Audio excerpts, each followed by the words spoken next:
Hello everyone, আসসালামু আলাইকুম। কেমন আছেন সবাই? আশা করি যে যেখান থেকে ভিডিওটি দেখছেন, কাছে অথবা দূরে, দেশ অথবা দেশের বাহির থেকে, আল্লাহর অশেষ রহমতে সবাই ভালো এবং সুস্থ আছেন। আমি তাসলিমা চলে আসলাম সৌদি আরব থেকে নতুন একটি ভিডিও নিয়ে আপনাদের মাঝে। আশা করি ভিডিওটি ভালো লাগবে আর পুরোটা ভিডিও জুড়েই আমার সাথে থাকবেন। সকাল থেকে সারাদিন কি কাজ করলাম সবই শেয়ার করব আজকের এই ভিডিওতে। প্রথমেই ধন্যবাদ জানাতে চাই আমার যেই সকল আপু এবং ভাইয়ারা আমার লাস্ট ভিডিওটি দেখেছেন আর সুন্দর সুন্দর কমেন্ট করেছেন তাদেরকে। আশা করি এভাবেই ভালোবাসা দিয়ে পাশে থাকবেন আপনাদের বোনের। সকাল সকাল ঘুম থেকে উঠে ফ্রেশ হয়ে চলে আসলাম নাস্তা বানাতে। তো নাস্তা বানানোর আগে আমি হচ্ছে কি বাজার শেষ হয়ে গেছে বাসার বা অল্প আছে সেগুলো বাসার মুরব্বিকে বলেছিলাম, উনি হচ্ছে বাজার থেকে সকাল সকাল বাজার করে নিয়ে আসছে। তো আগে অল্প ডিম ছিল এই যে বাসায়, তো আমি আবারও বলছি যে ডিম শেষ হয়ে গেছে, কারণ হচ্ছে ডিম থাকতেই আবার ডিম আনতে হয়, কারণ বাসায় ডিমটা বেশি লাগে বা ডিম ছাড়া চলা যায় না। তার জন্য আমি ডিমের কথা বলছিলাম, তো উনি ডিম নিয়ে চলে আসছে। আর এই ডিমগুলো আগের, এটা দিয়ে আমি এখন নাস্তা বানিয়ে যে সকল আপু এবং ভাইয়ারা ভিডিওটি প্রথম দেখছেন, আমার চ্যানেলে নতুন, চাইলে চ্যানেলটিকে সাবস্ক্রাইব করে পাশে থাকা বেল বাটনটি বাজিয়ে দিতে পারেন, তাহলে আমার সব ভিডিওর নোটিফিকেশন সবার আগেই আপনাদের কাছে পৌঁছে যাবে আর নিয়মিত আমার ভিডিও আপনারা দেখতে পারবেন। এখন আমি নাস্তা বানিয়ে নেব ডিম দিয়ে। এখানে আমি সবজি দিয়ে হচ্ছে ডিম ভাজি করব। আর সকাল সকাল নাস্তায় যদি একটু সবজি থাকে তাহলে কিন্তু খুবই ভালো। আমি হচ্ছে এখানে ডিমের সাথে সবজি দিয়ে ডিমটা আমি ভাজবো। এখানে আমি দিয়েছি গাজর, ক্যাপসিকাম, পেঁয়াজ। তো প্রথমেই আমি সবজিগুলো ভেজে নিয়েছি, তারপর ডিমটা উপর দিয়ে দিলাম। দিয়ে আমি নাড়াচাড়া করব না, ঢাকনা দিয়ে ঢেকে দেব। তারপর এরকম হয়ে গেলে আমি নেড়েচেড়ে সবগুলো একসাথে ভেঙে নেব। আর সকালবেলা নাস্তাটা হচ্ছে হালকা পাতলা হলেই হয়। আমি সবসময় হচ্ছে ডিম পোস্ট করে নিই মাঝে মধ্যে আর কি, যখন ডিম খেতে ইচ্ছে করে। সকালে ডিমও খাওয়া হয় না বেশি একটা।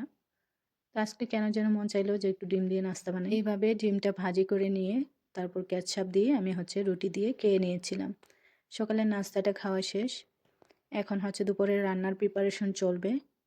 আর আজকে আমি রান্না করব মুরগির মাংস। তবে এই অনেকে বলবেন যে তাহলে মাংস বের করছেন কেন? মাংসটা আমি বের করছি কী জন্য সেটাও আপনাদের সাথে শেয়ার করব। তো মাংসটাকে আমি বের করেছিলাম একদম সকালবেলা। এখন হচ্ছে দুপুর হয়ে গেছে।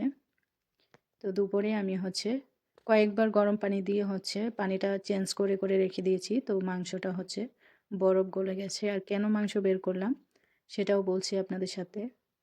যখন আস্ত খাসি নিয়ে আসে তখন হচ্ছে একটা রান আলাদা করে কেটে নিয়ে আসে, এরকম আস্ত থাকে, পিস করে না। কেন নিয়ে আসে? ওরা হচ্ছে যখন বাসায় মেহমান আসে হঠাৎ করে, তখন আস্ত রান, মানে পুরুষ মেহমান আসলে ওরা হচ্ছে আস্ত একটা রান রান্না করতে হয়, নয়তো নাকি ওদের দেশে আয়েব বলে এটাকে, মানে লজ্জা বোধ করে। যখনই পুরুষ মেহমান আসবে তখন হচ্ছে আস্ত রান্না করতে হয়। তো যতবার আস্ত খাসি নিয়ে আসে কেটে পিস করে নিয়ে আসে, তবে একটা রান এভাবে আস্তই নিয়ে আসে। তো মাংস, মানে আস্ত খাসি আনছিল সেটা শেষ হয়ে গেছে, এখন তো মাংস নেই। তো মেহমানও আসেনি, তার জন্য হচ্ছে এই রানটাকে আমি সকালেই বের করে রেখে দিয়েছি। কারণ যখনই মাংস মানে রান্না করতে যাই তখন হচ্ছে এই বরফ হয়ে থাকে, এটার সাথে সাথে বের করে কেটে যে রান্না করব সেটা আর করা হয় না। এই জন্য আমি হচ্ছে বের করে নিয়েছি। দুইবার রান্নার কথা ছিল, মাংস রান্না করার কথা ছিল, কিন্তু কাটার জন্য রান্না করতে পারিনি, বরফ হয়ে থাকে। তার জন্য আমি হচ্ছে এটাকে ফ্রি টাইমে, যখন আমার কাজ না থাকে তখন আর কি কেটে নিচ্ছি। এখন মোটামুটি ফ্রি ছিলাম, কাজ ছিল না, তাই ভাবলাম যে এটা কেটে আমি পিস পিস করে রেখে দিই। আর আস্ত খাসি নিয়ে আসলে পিছনে অনেক বড় একটা চর্বি থাকে। তো আমাদের দেশে সম্ভবত অনেককেই আমি দেখেছি চর্বিগুলো রান্না করে খায়, অনেকভাবেই খায়, কিন্তু ওরা কিন্তু চর্বি খায় না। এই পুরাটা চর্বি ফেলে দিব। আর মাংসগুলোকে আমি কেটে নিয়েছি পিস পিস করে। আর এই দেশে মাংসগুলো মানে বেশি ছোট করে না। আর এই যে হাড়গুলো এখন আমার হচ্ছে চাপাতি দিয়ে কাটতে হবে ছোট করে। মাংসগুলো কাটা শেষ, আমি হাড়গুলো কেটে নিয়ে আসবো। আর এই যে চর্বি, এই চর্বিগুলো কিভাবে খাওয়া যায়, কোনোভাবে খাওয়া যায় কিনা আপনারা জানাবেন। আর আমাদের এখানে চর্বি খায় না, কারণ চর্বি খেলে অনেক সমস্যা হয়, এই জন্য খাওয়া হয় না, সবসময় ফেলে দেওয়া হয়। এটা কিন্তু ফেলে দেবো এখন আমি, প্রত্যেকবারই যখন খাসি নিয়ে আসে এই চর্বিটা ফেলে দিই। তো যদি কোনোভাবে খাওয়া যায় আপনারা কমেন্ট করে জানাবেন। আর এই তো হাড়গুলো আমি কেটে নিয়ে আসছি, এই যে ছোট করে কেটে নিয়ে আসছি। একটা হাড়কে মাঝখান দিয়ে কেটে নিয়েছি চাপাতি দিয়ে। এখন আমি ভাবতেছি এটাকে 4 প্যাকেট করব না 3 প্যাকেট করব। মানুষ তো আমরা কম, তাই ভাবলাম যে 4 প্যাকেট করি। তো এখানে আমি হচ্ছে 4টা ভাগ করে নিয়েছি আগে। এখন হচ্ছে পলিথিনে ভরে ডিপ ফ্রিজে রেখে আসবো। আর অন্যদিকে দুপুরের রান্নাটাও স্টার্ট করতে হবে। তো আমি দুপুরের রান্নাটাও শুরু করে দিয়েছি। আজকে হচ্ছে রান্না করব মেজবুস, মুরগির মাংস দিয়ে মেজবুস রান্না করব। প্রতিদিন তো আমরা ক্যাপসা খাই, তো আজকে আমি ভাবলাম যে মেজবুস রান্না করব। প্রতিদিন একই খাবার খেতে ভালো লাগে না, তাই আমি ভাবলাম যে অন্য কিছু রান্না করি আজকে। তো সৌদিয়ানদের খাবার কিন্তু একই রকম, যাই রান্না করেন একই সিস্টেম। তারপরে মেজবুস ক্যাপসার চাইতে একটু আলাদা, তাই আমি ভাবলাম যে আজকে মেজবুস রান্না করি। এটাও কিন্তু আরবিয়ানদের খুব মজার একটা খাবার। এই খাবারটা অনেক মজা হয়। তো এই রেসিপিটা আমি বানিয়েছি আপনাদের জন্য। এই মেজবুসের রেসিপিটাও আসতেছে, আপনারা অপেক্ষা করেন। তো রান্নাটা আমি করে নিচ্ছি। যখন মশলা আর মুরগির মাংসটা সেদ্ধ হয়ে গেছে তখন চাল দিয়ে দিলাম। আর অনেক দিন ধরেই বাসার মুরব্বি অসুস্থ, সবাই জানেন যারা যারা আমার ভিডিও দেখেন। উনি হসপিটালে, তার জন্য হচ্ছে বেশি একটা কামেও মন বসে না। সারাক্ষণে ওনার জন্য টেনশন হয় যে কবে আসবে বাসায়। প্রায় 20 থেকে 25 দিন হয়ে গেছে উনি বাসায় নাই। হঠাৎ করেই অসুস্থ হয়ে পাটা ভেঙে গেল। তো আমরা ভাবছি যে খুব তাড়াতাড়ি চলে আসবে বাসায়, কিন্তু এখন হচ্ছে পায়ের সমস্যা ঠিক হয়ে গেছে, পায়ের অপারেশন করানো হয়েছে। পায়ে কোনো সমস্যা নেই, এখন হচ্ছে হার্টের সমস্যা। তার জন্য হচ্ছে উনি বাসায় আসতে পারতেছে না। তো এই তো আমার রান্নাটাও শেষ, এখন খাওয়া দাওয়া করব। আর মাংস টাংস কাটাকাটি করতে করতে রান্না করে একদম টায়ার্ড হয়ে গেছি। এখন খাওয়া দাওয়া করে একটু ঘুমাবো। ঘুম থেকে উঠে আবারও কাজ, আর আমার দিন এভাবেই কাটে। তো আজকের রান্নাটা কিন্তু খুব মজা হয়েছিল। বাসায় আরও 3জন মেহমান আসছিল, তারাও খেয়ে বলছে খুব মজা হয়েছে।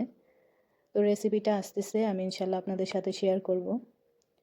আর ঘুম থেকে উঠে হচ্ছে চা কফি বানালাম, কিছুক্ষণ বসেছিলাম, বাড়িতে কথা বললাম। এখন হচ্ছে রাতের বেলা, রাত 8:30 বাজে। আমি হচ্ছে রাতের জন্য, বাসায় যারা যারা ছিল সবাই বাহিরে চলে গেছে, আমি আর হচ্ছে আমার বাসার মুরব্বি বাসায় একজন, ওনার জন্য ওনার খাবারটা বানিয়ে দিছি। উনি তো প্রতিদিন রাতে একটা খাবারই খায়। ওনার জন্য খাবারটা বানাইছি, আর আমার জন্য খুবই সিম্পলভাবে কম সময়ে একটা ম্যাগি নুডলস রান্না করে নিচ্ছি।